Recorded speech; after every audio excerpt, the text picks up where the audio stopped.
जय हिंद दोस्तों जैसा कि आप लोग जानते हैं कि 22 जनवरी 2024 का दिन एक बहुत ही बड़ा दिन होने वाला है।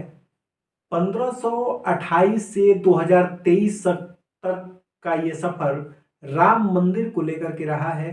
अब ये इंतजार खत्म हुआ और मंदिर जो कि एक राजनीतिक मुद्दा था, वो मुद्दा भी 22 जनवरी 2024 के दिन ही समाप्त हो जाएगा। अब इसको लेकर के बहुत सारे सवाल उठते हैं, जैसे कि पहला सवाल तो ये उठता है कि जब सुप्रीम कोर्ट ने फैसला दे दिया है राम मंदिर बनने का, तो फिर भी इतनी फोर्स वहां पे इकट्ठी क्यों की गई है। दूसरा सवाल ये उठता है कि यूपी में बीजेपी की ही सरकार है और बीजेपी के द्वारा ही रामलला की प्राण प्रतिष्ठा की जाएगी, फिर भी इतनी फोर्स क्यों। तीसरा सवाल ये उठता है कि सुरक्षा बलों की तैनाती इतनी ज्यादा संख्या में कैसे हो रही है। चौथा सवाल ये उठता है कि सीसीटीवी कैमरे से भी निगरानी कैसे की जाएगी। पांचवें में अटल बिहारी वाजपेयी जी का क्या मत था, ये भी आपको हम बताएंगे, बस लास्ट वीडियो में बने रहें। तो सबसे पहले हम जानते हैं दोस्तों कि राम मंदिर जो कि एक राजनीतिक मुद्दा था, वो 22 जनवरी 2024 को खत्म हो जाएगा और अयोध्या में रामलला की मूर्ति स्थापित की जाएगी और वह वर्तमान सरकार बीजेपी के निरीक्षण में एवं बीजेपी के द्वारा ही पूरा किया जाएगा। अब बात करते हैं कि इतनी फोर्स क्यों है। तो इंटेलिजेंस ब्यूरो आईबी और खुफिया एजेंसी डा को प्राण प्रतिष्ठा सुरक्षा की जिम्मेदारी मिली है। सोमवार 22 जनवरी को अयोध्या में राम मंदिर की प्राण प्रतिष्ठा होनी है। तैयारियां जोरों पर हैं। कौन आएगा, कौन नहीं, किसे बुलाया गया है, किसे नहीं, कौन सी मूर्ति रखी जाएगी, कौन सी नहीं, इन सब चर्चाओं के बीच जितनी तारीख नजदीक आ रही है, लोगों में उत्सुकता उतनी ही ज्यादा बढ़ रही है। माहौल तो ऐसा बनाया जा रहा है जैसे कि लगता है कि इसे मिनी दीपावली की तरह ही मनाया जाएगा। अब इतने बड़े इवेंट में प्रशासन की सुरक्षा एक बहुत ही बड़ी चुनौती होने वाली है।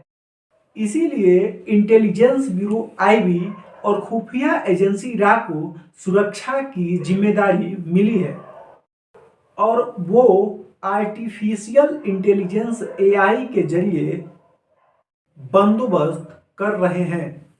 इंडिया टुडे से जुड़े आशीष श्रीवास्तव के रिपोर्ट के मुताबिक आईबी और रा एआई के जरिए शहर पर नजर रखेगी।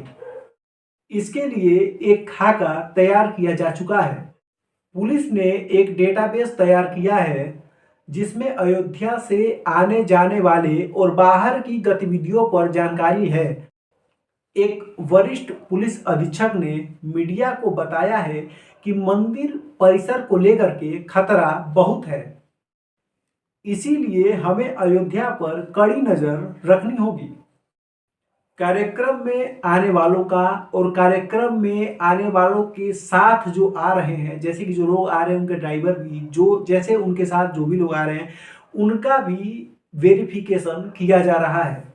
मैनुअल के साथ साथ पुलिस ने सोशल मीडिया पर भी एक सर्विस लॉन्च जारी किया है।